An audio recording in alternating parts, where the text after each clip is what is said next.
அரியலூர் மாவட்ட திமுக சார்பில் தமிழ்நாடு முதலமைச்சரின் 72வது பிறந்தநாள் விழாவில் ஏழை எளிய மக்களுக்கு நலத்திட்ட உதவிகளை தமிழ்நாடு போக்குவரத்து துறை அமைச்சர் சிவசங்கர் வழங்கினார்.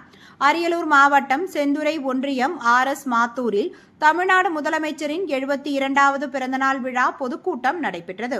அரியலூர் மாவட்ட கழக செயலாளரும் போக்குவரத்து துறை அமைச்சருமான SS சிவசங்கர் தலைமையில் நடைபெற்ற பொதுக்கூட்டத்தில் கழக தேர்தல் பணிக்குழு செயலாளர் கம்பம் செல்வேந்திரன் கலந்து கொண்டு சிறப்புரையாற்றினார். பேசுவதில் பெருமை அடைகிறேன். என் பெயர் அசாருதி. அதாவது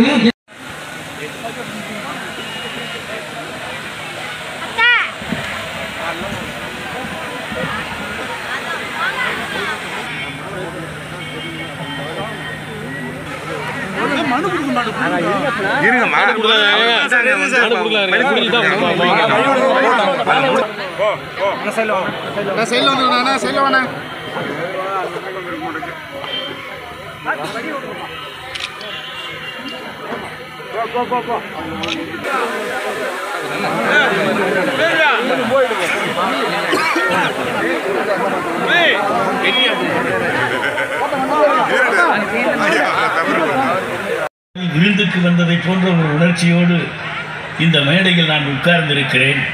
கலகலப்பான மக்கள், மகிழ்ச்சியான தாய்மார்கள், ஆர்வ துடிப்போடு வந்திருக்கிற நிர்வாகிகள், தொண்டர்கள், இங்கே அமர்ந்திருக்கிற தாய்மார்களை பார்த்து 1000 ரூபாய் உரிமை தொகை வாங்குகிறவர்கள் எல்லாம் கையை தூக்குங்கள் பார்க்கலாம் என்றார். நான் எதிர்பார்த்து நான் நினைத்தேன், வானத்தில் உதிக்கும் உதயசூரியன் மண்ணிலை இருந்து உதிக்கிறதே, இது என்ன வித்தியாசமாக இருக்கிறது என்று மாதம் 4ஆம் தேதி முதலமைச்சரின் பிறந்த நாளை கொண்டாடுகிறோம். ஆனால் அவர் பிறந்தது மார்ச் மாதம் 1ஆம் தேதி. மார்ச் மாதம் நான் நினைத்த பொழுது நினைத்தேன், மார்ச் என்ற ஆங்கில சொல்